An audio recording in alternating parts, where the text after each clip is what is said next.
hand over this session to you. Jai Gurudev.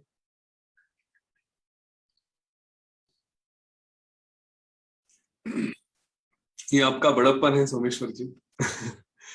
ये मुझे याद करेंगे। ज्ञान को याद करें, वो सबसे श्रेष्ठ गुरु है, वो सबसे श्रेष्ठ है, उसको ही ध्यान में रखें। हमने क्या ज्ञान पाया है, हम अपने आप के गुरु बने, हम अपने आप के टीचर बने और उस ज्ञान के माध्यम से आगे बढ़ाएं। शारीरिक रूप से गुरु की आवश्यकता होती है, पर एक स्तर के बाद फिर उनके प्रति कृतज्ञता रखते हुए हम अपने आप को ही अपना गुरु बनाएं। वो सर्वश्रेष्ठ, वो ज्ञान सर्वश्रेष्ठ। तो उसका विश्वास हमारे मन में रखें। यह ज्ञान ही हमें इस जीवन को आगे लेकर जाएगा। ऑफ कोर्स गुरु ने जो दिया है वही हमारे अंदर से बाहर आएगा। तो गुरु के प्रति तो कृतज्ञता अवश्य रखें, पर ज्ञान के प्रति भी रखें। कैसे योगायोग होते हैं, देखिए कल मुझे वो सपना याद है कि जहां पे मुझे आज सुबह सुबह मेरे 10th के टीचर सपने में आए थे और कोई मन में विचार नहीं था, ना कल था या आज सुबह भी था कि टीचर्स डे है कुछ है, बस ऐसे अचानक से आ गए। अभी जब ये टीचर्स डे का शुरू हुआ तो मुझे याद आया कि अरे ऐसा सपना आया था। ठीक है, तो सभी को शिक्षक दिन की शुभकामनाएं। शिक्षक दिन और गुरु पूर्णिमा हमारे लिए अलग अलग होते हैं, लेकिन एक तरह से सभी लोग हम दोनों दिनों में सभी को यह शुभकामनाएं देते हैं। गुरु पूर्णिमा गुरु के रूप में होती है, सभी को हम गुरु पूर्णिमा के अवसर पे भी शुभकामनाएं देते हैं। सभी लोग गुरु जैसे ही हैं और सिखाने वाले, सीख देने वाले सभी लोग शिक्षक भी होते हैं। हम हर किसी से सीखते हैं, हर कोई हमारे लिए गुरु हो सकता है, हर कोई हमारे लिए शिक्षक हो सकता है। आज 58वां दिन है। आज से अगले 3 दिन की रूपरेखा हम थोड़ी तय कर लेते हैं। आज कुछ मृत्यु के बारे में बात करेंगे। कल आर्ट ऑफ लिविंग के जो 5 पॉइंट्स हैं उनके बारे में थोड़ी बात करेंगे, योग वशिष्ठ के दृष्टि से वो क्या होते हैं। और परसों हमने, या इवन कल भी थोड़ा शुरू कर सकते हैं, योग वशिष्ठ के जितने भी चैप्टर्स, प्रकरण हमने देखे हैं तो उनको फिर से एक बार थोड़ा स्पर्श करेंगे। अगर हो सके, समय मिलता है तो उसमें से क्या क्या मोती हम चुन सकते हैं वो भी देखेंगे। और जहां तक हो सके 100वें दिन फिर यह श्रृंखला हम रोक देंगे। उसके बाद फिर हमारी जो रोज की 7:30 से 8 की जो सत्र हैं वो चालू रहेंगे, चर्चा चालू रहेगी। अभी तो एटलीस्ट यह विचार है, आगे देखते हैं क्या होता है। मृत्यु के बारे में आज जब चर्चा करने जाएंगे तो स्वाभाविक है मन में फिर से कई सारे प्रश्न आए। मैं कहूंगा, मैं मृत्यु के उतने विस्तार में नहीं जाऊंगा जितने अभी तक हमने कई अलग अलग सत्रों में बातें की है। इसको समझ के कि ये क्या होता है, इसका थोड़ा एक अंदाज लेके फिर इस जीवन को फिर से, क्योंकि बार बार मेरा फोकस यही रहा है, इस जीवन को हम अच्छा कैसे जिए, क्योंकि मुक्ति, मृत्यु, ये सारी बातें हमने देखी नहीं और जब देखेंगे तो वापस यहाँ पे आके कुछ कर नहीं सकते। अगले बार जाके कुछ करना है तो स्मृति से चले जाता है। तो इसीलिए यह जीवन बहुत महत्वपूर्ण हो जाता है, क्योंकि इसके बाद फिर हमारे हाथ में बहुत ज्यादा नियंत्रण नहीं रहता। तो जो भी कुछ करना है आज ही करें। इसके बाद नियंत्रण रहेगा कि नहीं रहेगा, उस समय क्या करना है, हम कर सकेंगे कि नहीं कर सकेंगे, इन सारी बातों का, इन सारे प्रश्नों का उत्तर हमारे पास डेफिनेट ऐसा नहीं है। शास्त्रों ने, गुरु ने बताया है, उनके ऊपर विश्वास रखेंगे, पर वहां पे जाके कुछ कर सकते हैं ऐसा कभी किसी ने बताया या मैंने सुना तो नहीं। तो करने के लिए जो जीवन है वो यही है और इस जीवन में हम थोड़ा मृत्यु को समझ लें तो हो सकता है कि इस जीवन को और सुंदर हम कर सकें। तो अभी तक के कई सारे सत्रों में हमने देखा है मृत्यु क्या होती है और मृत्यु किस तरह से होती है, मृत्यु के कारण क्या है। तो फिर से एक बार थोड़ा स्पर्श कर लेते हैं। मृत्यु का मुख्य कारण हमारे कर्म होते हैं। अगर हमारे कर्म नहीं रहे हमारा कहीं चित्त विचलित नहीं रहा, क्योंकि कर्म मतलब शरीर से ही नहीं, वो मन से भी होते हैं, चित्त से भी हम कर्म करते हैं। तो इनको अगर पूरी तरह से स्थिर किया जाए तो मृत्यु का संभव नहीं है। इसके बाद जो मृत्यु होती है वह केवल एक शरीर की मृत्यु रहेगी, जिसको नियति के अनुसार जैसे नियम तय हुए हैं वैसे शरीर की समाप्ति हो जाएगी। लेकिन फिर से जीवन पाने की या फिर से जीवन प्राप्त करने की कोई अवसर फिर नहीं आता, फिर छूट जाते हैं। हम अगर अपने आप को यह समझे कि हम अनादि अनंत हैं, मतलब हम वर्तमान क्षण में ही हैं, क्योंकि जहां पे आदि नहीं, जहां पे अंत नहीं, शुरुआत नहीं, अंत नहीं, उसमें फिर कोई इतिहास भी नहीं रहता और कोई भविष्य भी नहीं रहता। सब जगह पूरा एक ही समय है। जब यह भावना हमारे मन में दृढ़ रहेगी तो मृत्यु किसकी, जन्म किसका, यह प्रश्न हमारे लिए स्वाभाविक है और उसके कोई उत्तर नहीं मिलते। कौन जन्मा है जिसकी कभी मृत्यु नहीं हुई है, वो कैसे जन्मा है? हम तो अनादि अनंत हैं। कब जन्म हुआ? जब जन्म हुआ तो उसके पहले क्या था? यह प्रश्न आते हैं। और जब इन प्रश्नों के उत्तर ही कुछ हो नहीं सकते, क्योंकि हम शुरू से लेके अंत तक हम ही हम हैं, तो फिर जब जन्म नहीं हुआ तो फिर मृत्यु किसकी होगी? जो जन्म से पहले कुछ नहीं था, जो मृत्यु के बाद कुछ नहीं है, तो फिर इन दोनों के बीच में जो है वो भी अलग कैसे समझा जाए? तो केवल एक ही अस्तित्व शुरू से लेके अंत तक है। तो यह प्रश्न बार बार आना चाहिए कि मैं जन्मा भी नहीं हूं और फिर मृत्यु भी संभव नहीं है। तो फिर जो मृत्यु मृत्यु कहते हैं वो क्या होता है? तो यह एक केवल शरीर रुक जाता है, शरीर का चलन वलन, शरीर में सांस, शरीर में प्राण, यह बातें रुक जाती है। लेकिन उसको केवल शरीर की मृत्यु कही जा सकती है, उसको केवल सांस का रुकना कहा जा सकता है। सांस तो कई लोग, हम भी प्राणायाम करते हैं तो सांस रोक के रख सकते हैं, काफी देर तक हमारी सांस रुक जाती है। शरीर के बारे में मृत्यु अगर कहा जाए तो हमारे शरीर में कई बार हमारे अंदर कभी इधर कभी उधर ऐसे अलग अलग तरह के जख्म होते हैं, और उसकी वजह से वो पोर्शन शरीर का, वो हिस्सा कभी काम से चला जाता है, वह डेड हो जाता है, लेकिन फिर भी हम रहते हैं। हमने देखा है किसी का हाथ कटा है, किसी का पाँव कटा है, किसी का कोई और पोर्शन चला गया है, लेकिन फिर भी जिंदा रहते हैं। यहाँ तक कि ब्रेन डेड हो जाता है लेकिन फिर भी जीवित रहते हैं। हार्ट निकल जाता है लेकिन बाहर के इंस्ट्रूमेंट पे, किसी पेसमेकर पे शरीर चलते रहता है। तो इस तरह से अगर देखा जाए तो क्या है जिसको हम खत्म होने के बाद कहे कि मृत्यु हो गई करके?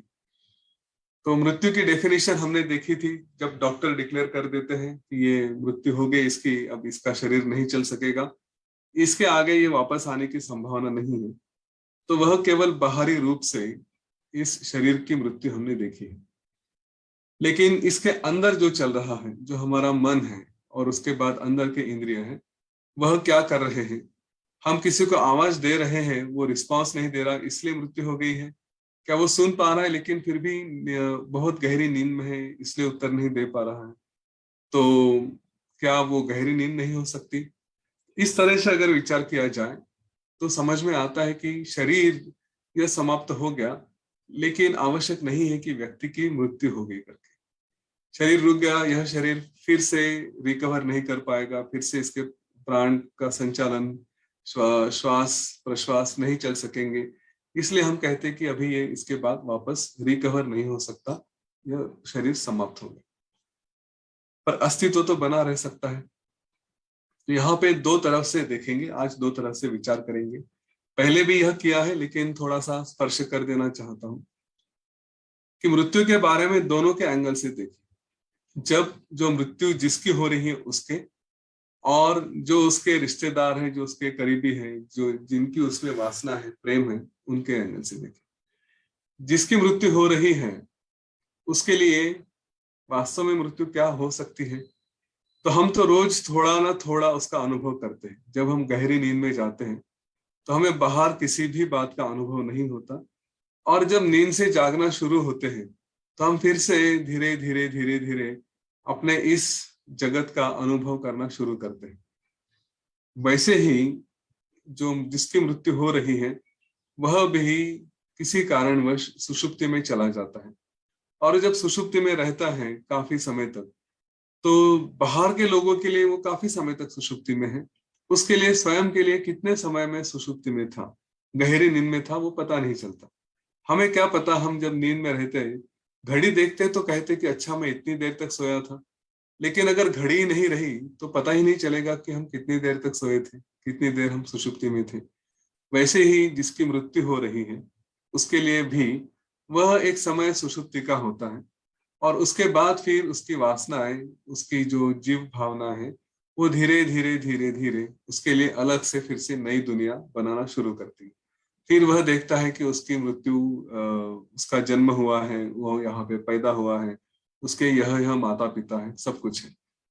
बस इसमें एक बात यह हो जाती कि पहले का जो भी कुछ स्मरण था वो धीरे धीरे चला जाता है, और नया कुछ सपना देख के उस सपने की तरफ वो बढ़ जाता है, उसी सपने को सच समझता है, और इसीलिए यह हमारा जीवन और मृत्यु, यह सारी संकल्पनाएं चलती रहती है। मुक्ति इसमें से क्या होती है?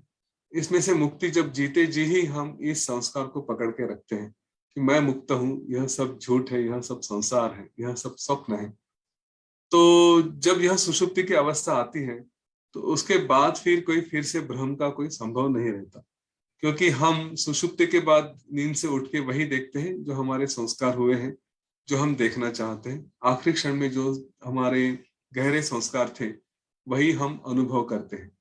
यह हमारे साथ रात को सोते समय भी होता है। जो सोते समय हमारे संस्कार थे वही यूजुअली हमारे पहले विचार सुबह उठते ही आ जाते हैं। तो इस तरह से हमारे जीवन के जो संस्कार रहे हैं वही अगले जीवन में हमारे लिए काम आ जाते हैं। कई सारी कहानियों से हमने इसका अनुभव लिया है। अब जो मृत्यु जिसकी हो रही है उसके लिए तो एक तरह से यह पता ही नहीं कि मृत्यु होगी, जीवन चल रहा है एक के बाद एक, एक के बाद एक, एक के बाद एक, तो उसको तो कोई फर्क पड़ता ऐसा नहीं है। अगर पड़ा है तो हमें पता नहीं चला, किसी ने आके बताया नहीं कि मेरे मरने के बाद मुझे ये फर्क पड़ा, मैंने आप लोगों को बहुत मिस किया, ये किया वो किया, ऐसा आवश्यक नहीं है। इसके बारे में एक कहानी ऐसी भी है योग वशिष्ठ में कि उसके संस्कार अगर ऐसे रहे कि नहीं मेरा जीवन था और मुझे अपने जीवन में फिर यह पिंडदान हो रहा है, मुझे उसके ऊपर कुछ परिणाम हो रहा है, तो वो सुषुप्ति की पहले की अवस्था होती है जहां पे उन्होंने मृत्यु का थोड़ा अनुभव लिया, और फिर उसमें मेरा शरीर छूट रहा है, मेरे प्राण छूट रहे हैं, और फिर मुझे यह सारे संस्कार होने आवश्यक है। तो यह एक हो सकता है जिसके जीवन में यह संस्कार शरीर के प्रति, अपने नातों के प्रति दृढ़ रहे हैं, उसको सुषुप्ति में जाने में थोड़ी समस्या हो सकती है, लेकिन वो तो अवस्था आनी ही आनी है, वो उससे कोई चूकेगा नहीं। तो यह सारी अटैचमेंट अगर जल्दी छोड़ दे तो अच्छा रहेगा, ताकि जल्दी से हम किसी बंधन में आए बिना ही आसानी से अपने दूसरे जीवन की तरफ जा सकते हैं या मुक्ति की तरफ जा सकते हैं। जब छूट गए हैं तो फिर कोई जीवन की संभावना नहीं, मुक्ति अपने आप वही स्थिति हो जाती है। अब इसके बारे में भय रखना आवश्यक है क्या? तो मैं कहूंगा कि जीवन के प्रति हमें बहुत प्रेम होना चाहिए, ऐसा भी नहीं, पर उसके प्रति घृणा भी होनी चाहिए, ऐसा भी नहीं। जो जीवन मुक्त है उनके लक्षण हमने देखे हैं, ना उन्हें जीवन जीने की बहुत इच्छा है, ना जीवन त्यागने की कोई इच्छा होती है। जैसे जैसे यह शरीर आगे बढ़ेगा, जिस तरह से निसर्ग से इस शरीर की अवस्था होती जाएगी, तो एक समय आता है कि जो थोड़े सजग हैं वह ये समझते हैं कि अब समय आ चुका है, अब इसको शरीर को अननेसेसरी खींचने में कोई अर्थ नहीं है, क्योंकि अब काम तो कुछ कर नहीं पा रहा है, केवल एक बोझ बन के रहे हैं। तो ठीक है, अभी इसको इसका कार्य समाप्त करने दे, मुझे तो कोई कार्य करने की आवश्यकता नहीं है, मेरा जो करना था वो हम कर चुके हैं। जिन्होंने भी आर्ट ऑफ लिविंग का कोर्स किया है उन्होंने इटर्निटी इमॉर्टैलिटी प्रोसेस उसमें किया था, कि जिसमें हम देखते हैं कि यह जीवन कितना भी चलाता रहे, हम तो हमेशा यौवन में रहते, हम स्थिर रहते हैं, हम में कुछ बदलता नहीं, शरीर परिस्थिति बदलती जाती।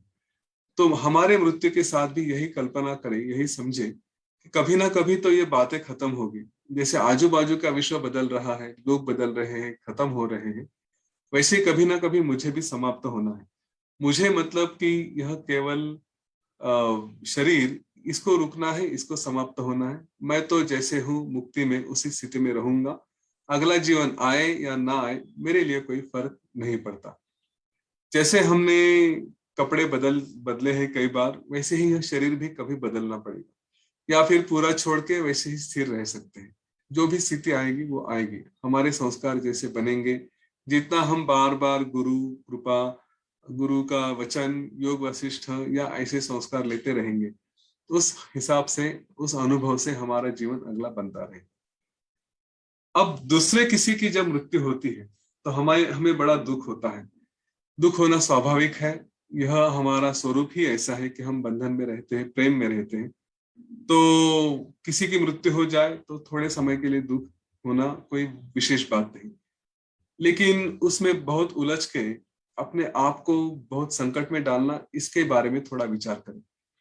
मैं कोई भी नैसर्गिक भावनाओं के खिलाफ नहीं हूं। नैसर्गिक भावनाएं हमारी जो भी होती है, शरीर है उसके साथ जो भी जुड़ी हुई होती है, वो स्वाभाविक है, वो रहनी भी चाहिए, उसके लिए कोई विरोध नहीं। लेकिन वो इतनी भी अति नहीं होनी चाहिए कि हम फिर इस जीवन का उद्देश्य ही भूल जाएं और फिर कहीं गलत कार्य कर बैठे। ये केवल फिल्मों में दिखाया गया है कि किसी की मृत्यु हो गई तो पूरा जीवन त्याग के बैठ गए और उसके लिए हमने अपना जीवन छोड़ दिया, जो उचित कार्य करने थे वो छोड़ दिए। तो इसमें कोई अर्थ नहीं होता। जीवन जीने के लिए है, आगे बढ़ाने के लिए है। ये केवल वही लोग करते हैं कि जिनके जीवन में केवल मैं, केवल अपना ही उद्देश्य रहता है। हमारा जीवन हमारे लिए नहीं है, इस बात का पहले विश्वास रखें। हम यहाँ पे आए हैं तो इस जीवन को चंदन की तरह घिस के सुगंध फैलाने के लिए आए हैं। तो चाहे जीवन में कोई भी चीज हो जाए, कितने भी उथल पुथल हो जाए, किसी की भी मृत्यु हो जाए, कुछ भी हो जाए, इस बात को अपने आप में पक्का विश्वास रखे कि ठीक है, थोड़ी देर दुख में रहेंगे। मैं केवल एक व्यक्ति के लिए नहीं हूं, या किसी एक या दो व्यक्ति के लिए नहीं हूं। मेरा जीवन वसुधैव कुटुंबकम, पूरी सृष्टि ही मेरा जीवन है, उसी के लिए है और उसी के लिए मुझे कार्य करने हैं। तो स्वाभाविक दुख होता है। हम यूजुअली इस बात के लिए दुख करते कि जो गया उसका, उसके साथ बहुत बुरा हुआ, चाहे वह शायद जीवन के कुछ पहले शुरू के क्षण में गया हो, या अपने यौवन में गया हो, या फिर अपने बुढ़ापे में भी गया हो। हम बस दुख यही करते हैं कि अरे इसके साथ बहुत बुरा हुआ। ये हमारे लिए है, उसके लिए क्या हुआ ये वही जाने। और किसी के लिए कुछ बुरा नहीं होता, जो उसके लिए उचित होता है वही होता है। तो जो आगे चला गया वो जाने वाला था, आज नहीं तो कल, किसी ना किसी कारण से। तो उसके बारे में दुख करने का कोई विशेष कारण नहीं है। थोड़ा दुख हो सकता है, पर मैं जब कह रहा हूं कि दुख करने का कारण नहीं, इसका अर्थ यही है कि 13-14 दिन हो गए, अब खत्म, अपने जीवन को चालू हो जाओ, अपना अगला जीवन बिताना शुरू करो, उसमें उलझे मत रहो। हमने, कोई हमारे जीवन में आता है तो किस कारण से आता है हमें पता नहीं। हमसे कुछ सेवा लेने के लिए आता है, हमें कुछ देने के लिए आता है, और फिर वो कार्य समाप्त हो गया तो वो चला गया। जैसे यह संस्कृत में कभी श्लोक कहा गया था, यथा काष्ठम च समय याताम महोदधौ समेत्यच्च व्यपेयाताम तद्वत् भूत समागमः। जैसे किसी समुन्दर में दो बड़े बड़े लकड़ियां इकट्ठा आती है, इकट्ठा आके फिर से कहीं लहरों की तरह चली जाती है, वैसे ही इस जीवन में लोग हमारे जीवन में आते हैं और मिलके फिर से चले जाते हैं। यह इस जीवन का नियम है। तो फिर जो गया उसके लिए इस नियम पे क्यों रोना? नियम तो नियम है ना, वो नियम कभी टूट नहीं सकता। सूरज उगा तो हम खुश हो गए, और सूरज ढल गया तो क्या हम दुख करते हैं, अरे सूरज क्यों ढल गया? नियम है, जो ढलने ही वाला है। वैसे ही यह जीवन में लोग आएंगे जाएंगे, जन्म होगा, मृत्यु होगी, ये सारे नियम है। तो इन नियमों के खिलाफ फिर क्यों रोना? कभी भी, और नियमों की विशेषता यह है कि वो कभी भी फिक्स इस तरह से नहीं है। किसी के जीवन में 100%, 100 साल उसकी आयु होगी ही होगी, ऐसा आवश्यक नहीं है। वो जब भी उसका समय हो गया वो चला जाएगा। तो उसके साथ बहुत बुरा हुआ यह हम समझते हैं, वास्तव में उसके साथ क्या हुआ ये हमें पता नहीं। और उसकी वासनाएं, उसका जीवन क्या होगा, वो अपनी तरह से जिएगा। हमने पुण्य और पावन की भी एक कहानी पढ़ी थी जो यहाँ पे बहुत मायने रखती है, और उसमें जो कुछ वाक्य दिए थे उनको मैं फिर से बताऊंगा। कि जैसे पावन जो छोटा भाई था वो रोने लगा, पुण्य ने उसको समझाया कि किस बात पे रो रहे हो, जिसको तुम समझते हो कि मेरे अपने पिता थे, माता थी, या जो भी है, तो वो इस जीवन में ही माता पिता थे। अगर तुम सब अपने पहले के जो माता पिता हुए हैं, जो भी रिश्तेदार हुए हैं, भाई बहन हुए हैं, उनके बारे में विचार करके अगर रोना चाहो तो फिर जीवन भर रोते ही रहोगे, क्योंकि इतने लोग हो चुके हैं, हर एक को याद करके, या तो ये हो चुके हैं या शायद हो चुके हैं, दोनों कारणों से हर एक के बारे में रोते ही रहो। फिर क्या इस जीवन में जीने के लिए कुछ बचता ही नहीं। अच्छा, आगे भी जाके जन्म लेने वाले हो, शायद हो सकता है जन्म लो, आगे भी कोई तुम्हारे जीवन में आए, उसकी भी मृत्यु हो जाए, और मृत्यु तो होनी ही होनी है, कोई चुकेगा नहीं। तो फिर आगे जो होने वाला है उसको भी विचार करके क्यों नहीं रोते।